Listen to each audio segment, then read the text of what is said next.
Ao meu marido, o homem que ainda recebe ordens de mim. Meu nome é Roland. Tenho 39 anos e fiquei na minha sala de estar, ouvindo minha esposa me transformar em piada. Todos riram, meu irmão, a irmã dela, nossos vizinhos. Assenti, ergui meu copo e não disse nada. Isso foi há 3 semanas, e não parei de pensar nisso desde então.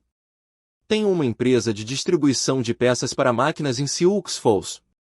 Comecei há 11 anos com o dinheiro que economizei trabalhando em turnos dobrados em uma fábrica. Construí tudo do zero. Kristen entrou na minha vida quando eu tinha 26 anos, trabalhando 80 horas por semana só para manter as portas abertas. Ela era recepcionista em um escritório de advocacia, inteligente e confiante. Ela me disse que gostava da minha ambição. Nos casamos 2 anos depois.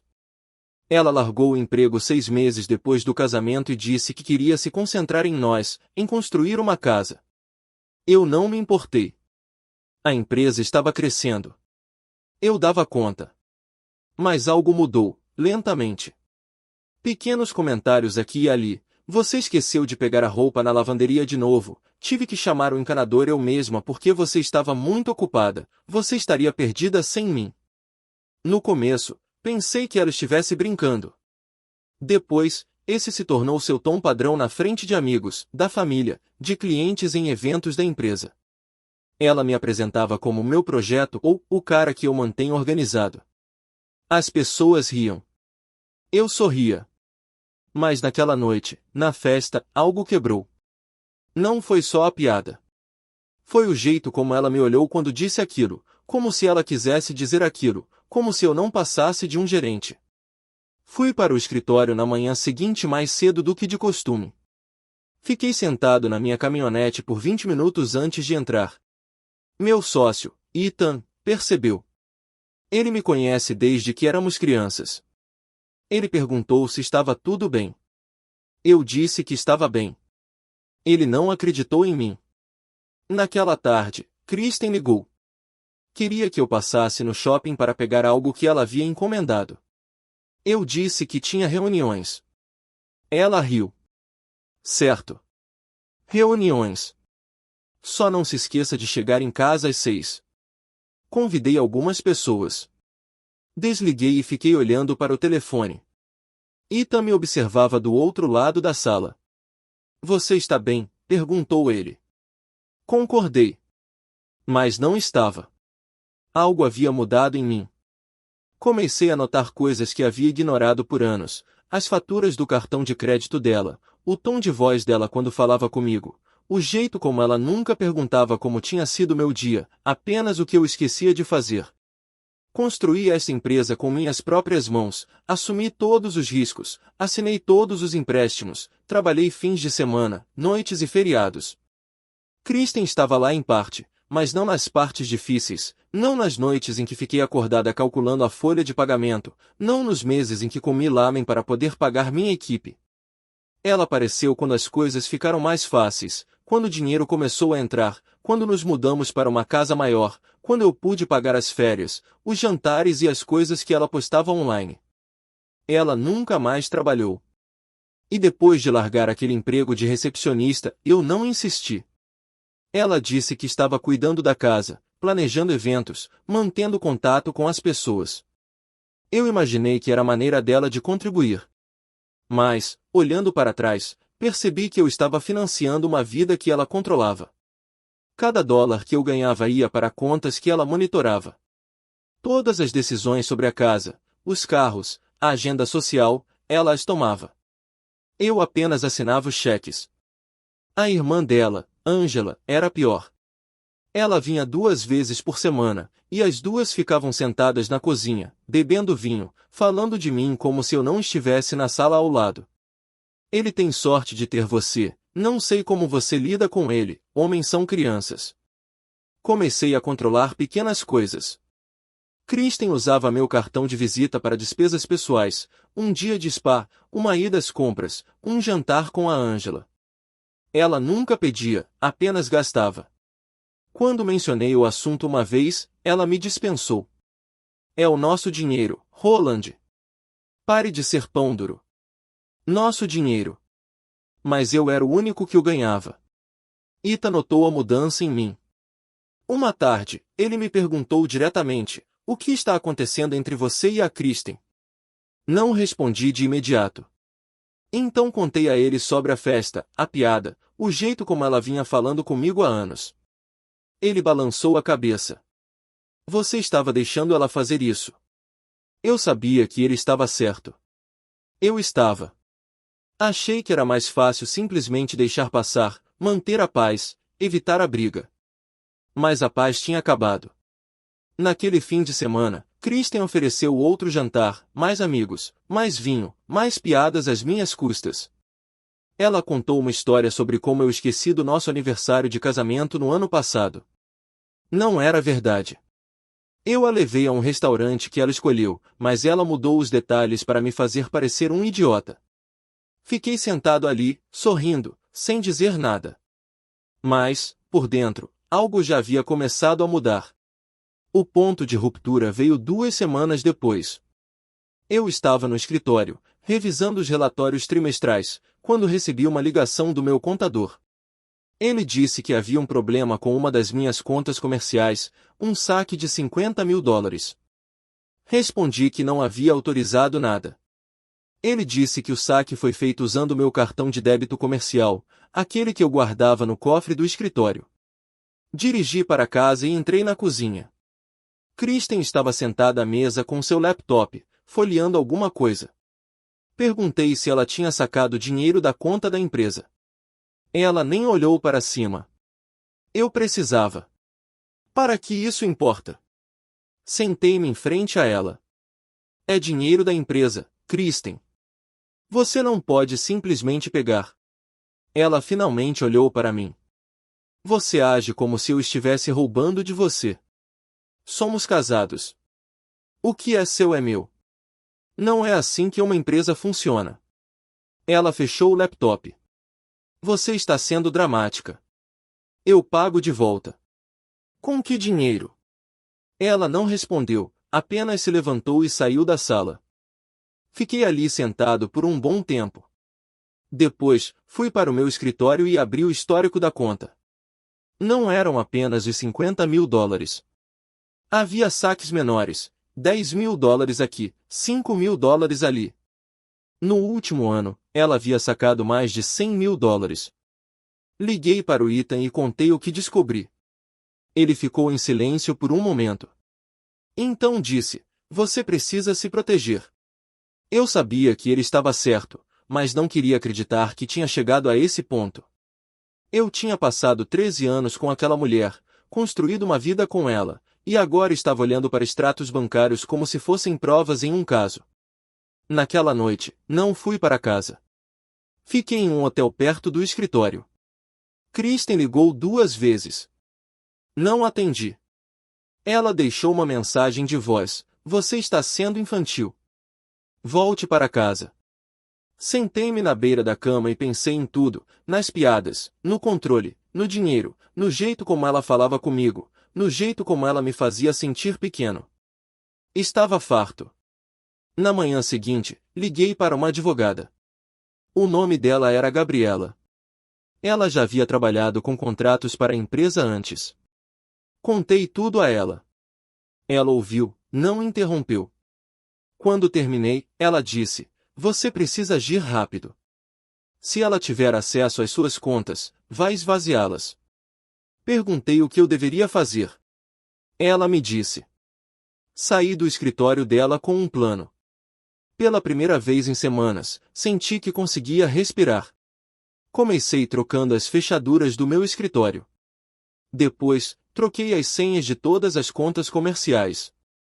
Liguei para o banco e bloqueei o cartão de débito comercial que Kristen estava usando. Quando o bancário perguntou o motivo, respondi que era roubado. Tecnicamente, era. Kristen me ligou naquela tarde. Ela estava furiosa. Por que meu cartão não está funcionando? Não é seu cartão. Do que você está falando? Você tirou $100.000 da minha conta empresarial. Isso acaba agora. Ela ficou em silêncio. Depois, riu. Você vai mesmo fazer isso por dinheiro? Não é pelo dinheiro. Então, do que se trata? Eu não atendi. Simplesmente desliguei. Naquela noite, ela veio ao escritório e bateu na porta até eu abrir. Ela estava chorando, disse que eu estava sendo cruel, que não entendia por que eu estava fazendo aquilo. Eu disse a ela que estava farto de ser tratado como criança, farto de ser motivo de piada, farto de financiar uma vida na qual eu não tinha voz. Ela me encarou. Você acha que pode simplesmente ir embora? Eu já fui. Ela foi embora. Mas não parou por aí. 2 dias depois, recebi uma ligação do meu irmão, Justin. Ele disse que a Kristen tinha entrado em contato com ele, que eu estava tendo um colapso, que eu estava sendo irracional, que eu precisava de ajuda. Perguntei se ele acreditava nela. Ele hesitou. Não sei, cara. Você tem agido de forma estranha. Contei a verdade, sobre o dinheiro, sobre os anos de controle, sobre a maneira como ela me tratava. Ele ficou quieto. Então, perguntou, por que você não disse nada antes? Porque eu não queria admitir. Porque eu achava que conseguiria lidar com a situação. Porque eu não queria ser o cara que não conseguia administrar o próprio casamento. Kristen começou a espalhar a história para amigos, para a família dela, para pessoas que conhecíamos na cidade. Ela me retratou como o vilão, o marido que abandonou a esposa, o homem que não conseguia lidar com uma mulher forte. Algumas pessoas acreditaram nela, outras ficaram quietas. Ethan, não. Ele deixou clara sua posição, contou a verdade às pessoas, contou o que ela tinha feito. Mas Kristen não tinha terminado.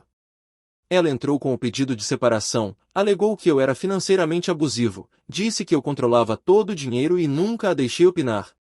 A ironia era quase engraçada. Gabriela me disse para manter a calma, me disse para deixar Kristen fazer o que quisesse. Tínhamos as provas, os extratos bancários, os saques, as faturas do cartão de crédito, tudo. Mas Kristen tinha algo que eu não esperava. Ela alegou que tinha direito à metade do negócio, disse que tinha contribuído para ele administrando a casa, me sustentando, sendo minha sócia. Gabriela riu ao ler o processo. Ela vai se arrepender disso. Perguntei por quê. Porque ela simplesmente abriu a porta para mostrarmos exatamente o quanto ela recebeu e o quão pouco ela contribuiu. Senti algo mudar. Não se tratava mais apenas de me proteger. Tratava-se de garantir que ela enfrentasse a verdade, de garantir que todos vissem quem ela realmente era. Gabriela entrou com uma reconvenção. Solicitamos uma auditoria completa de todas as contas e despesas conjuntas. Documentamos cada saque, cada cobrança, cada mentira. A auditoria levou 3 semanas. Quando os resultados chegaram, era pior do que eu esperava. Kristen havia gasto mais de $200 mil nos últimos 3 anos, tratamentos de spa, compras, viagens com Angela, móveis, joias. Nada disso era necessário, nada foi discutido comigo. Gabriela expôs tudo em um relatório detalhado, enviou-o ao advogado de Kristen e ao mediador designado para o nosso caso. O advogado da Kristen ligou no dia seguinte e disse que queria um acordo. Eu disse não a Gabriela. Queria que isso fosse levado a julgamento. Queria que um juiz visse o que ela tinha feito.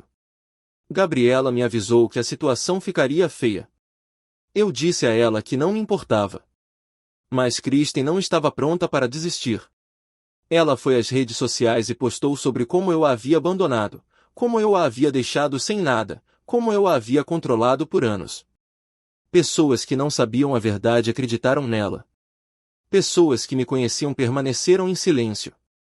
Eu não revidei online. Gabriela me disse para não fazer isso, disse que isso só pioraria as coisas. Mas Ethan retrucou. Ele postou uma declaração simples: antes de julgar alguém, certifique-se de saber toda a história. Não foi muito, mas foi o suficiente. Algumas pessoas começaram a fazer perguntas, começaram a se perguntar se a versão de Kristen era a verdade. Então Angela se envolveu. Ela me ligou, disse que eu estava arruinando a vida da irmã dela, disse que eu era uma covarde, disse que me arrependeria disso. Eu disse a ela para apagar meu número. Ela apareceu no meu escritório no dia seguinte. Ethan a dispensou, disse que ela não era bem-vinda. Ela gritou com ele no estacionamento. Alguém gravou e postou online. O vídeo viralizou em Sioux Falls. As pessoas viam Angela como ela era, viam o direito que ela tinha. Kristen tentou se distanciar, alegou que Angela estava apenas chateada, alegou que não concordava com o comportamento da irmã, mas o estrago já estava feito. As pessoas começaram a enxergar através do ato. Então veio o verdadeiro golpe. Gabriela encontrou algo que eu desconhecia, um cartão de crédito conjunto que eu nunca tinha usado. Kristen o havia aberto em meu nome 2 anos antes e estourou o limite, uma dívida de $75.000, tudo em meu nome. Gabriela apresentou um adendo à reconvenção, fraude, roubo de identidade, abuso financeiro. O advogado de Kristen tentou argumentar que era uma conta conjunta, que eu tinha acesso a ela. Gabriela encerrou o processo com registros bancários mostrando que eu nunca havia assinado o requerimento, nunca havia recebido um extrato e nunca soube que ele existia. O mediador convocou uma reunião de emergência. Kristen sentou-se à minha frente, pálida. Seu advogado parecia derrotado. Gabriela expôs o caso, os saques, o cartão de crédito, os gastos, as mentiras. Ela concluiu com uma declaração simples: o Sr. Roland não abandonou a esposa. Ele se protegeu de alguém que estava sistematicamente esvaziando suas contas e prejudicando seu crédito. Isso não é um divórcio. Isso é roubo. Kristen não disse nada, apenas olhou para a mesa. O mediador perguntou se ela queria chegar a um acordo. O advogado de Kristen assentiu. Combinamos os termos naquela tarde. Kristen não receberia nada do negócio. Ela seria responsável por metade da dívida do cartão de crédito. Ela assinaria uma declaração admitindo os saques não autorizados. Ela assinou e não olhou para mim uma única vez. Saí daquela sala me sentindo mais leve do que me sentia há anos. O divórcio foi finalizado 6 semanas depois. Kristen saiu de casa, pegou o que era dela e deixou o resto. Não tive notícias dela por 1 mês. Então, recebi uma mensagem do Justin. Ele disse que Kristen tinha entrado em contato com ele, perguntou se eu consideraria ajudá-la com o aluguel e disse que estava com dificuldades. Eu disse que não. Ele não insistiu, apenas disse que entendia. Angela tentou mais uma vez, me enviou um longo e-mail contando como eu havia destruído a vida da irmã dela, como eu era insensível, como o karma me alcançaria. Apaguei o e-mail sem ler além do primeiro parágrafo. Mas a história não terminou aí. Os sussurros começaram. Pessoas que acreditaram em Kristen começaram a fazer perguntas. Viram os documentos do tribunal, viram o acordo, viram que ela havia assinado as admissões. Uma tarde, encontrei uma vizinha na loja de ferragens. Ela tinha estado naquela festa e rido da piada de Kristen. Ela me parou no corredor. Eu te devo um pedido de desculpas, disse ela. Eu não sabia. Eu disse a ela que estava tudo bem. Ela não precisava se desculpar, mas insistiu, disse que se sentia péssima, que deveria ter visto. Agradeci e fui embora. Eu não precisava da culpa dela. Eu só precisava seguir em frente. Ethan e eu nos concentramos no negócio. Fechamos 2 grandes contratos naquele trimestre, expandimos para 3 novos estados e contratamos mais 10 pessoas. A empresa estava prosperando. Comprei uma casa menor, algo administrável, algo que parecia meu, sem lembranças da Kristen, sem lembranças dos anos que desperdicei. Justin veio uma noite e trouxe cerveja. Sentamos na varanda e conversamos. Ele se desculpou por duvidar de mim, disse que deveria ter percebido antes. Eu disse a ele que estava tudo bem. Eu também não tinha percebido, não até ser tarde demais. Ele me perguntou se eu me arrependia de ter me casado com ela. Pensei um pouco. Não, eu disse. Aprendi uma coisa. O quê? Esse silêncio não é paz. É só dor adiada. Ele assentiu. Ficamos sentados ali por um tempo, não falamos muito, não precisávamos. Meus funcionários também começaram a notar a mudança em mim. Fiquei mais calmo, mais focado. Tomei decisões mais rápido e confiei mais na minha intuição. Um dos meus supervisores de depósito, Greg, me chamou de lado um dia. Seja lá o que for que você esteja passando, chefe, você está lidando bem com isso. Eu apreciei isso, não expliquei, apenas agradeci. Mas Kristen não tinha desistido. Ela continuou tentando pedir dinheiro emprestado, continuou entrando em contato com pessoas que conhecíamos. A maioria a ignorou. Alguns lhe deram pequenas quantias por pena, mas ninguém mais se deixou enganar. Ouvi dizer que ela tentou retomar seu antigo emprego no escritório de advocacia. Eles recusaram, disseram que tinham mudado.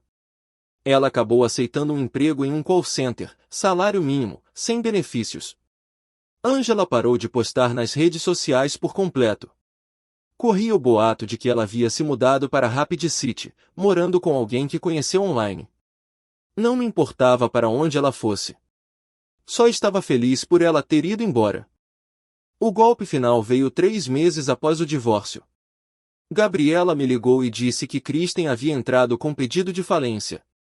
A dívida do cartão de crédito, os empréstimos pessoais, os gastos, tudo isso a havia afetado. Eu não me sentia vitoriosa, apenas aliviada. Gabriela me enviou os documentos do processo. Kristen me listou como credora, alegou que eu lhe devia dinheiro do casamento. O juiz negou, citou o acordo, citou as provas do processo de divórcio. Kristen tentou apelar. O juiz negou isso também. Eu estava sentado no meu escritório quando Ita entrou com um café. Ele colocou uma xícara na minha mesa. Soube da falência? Perguntou ele. Assenti.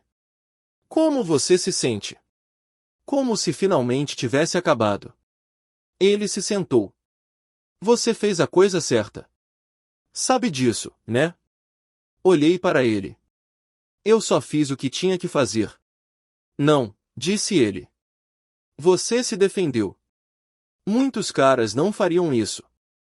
Eu não sabia o que dizer, então apenas tomei meu café. Naquela tarde, passei de carro pela casa antiga, aquela que Kristen e eu havíamos compartilhado. Alguém morava lá agora.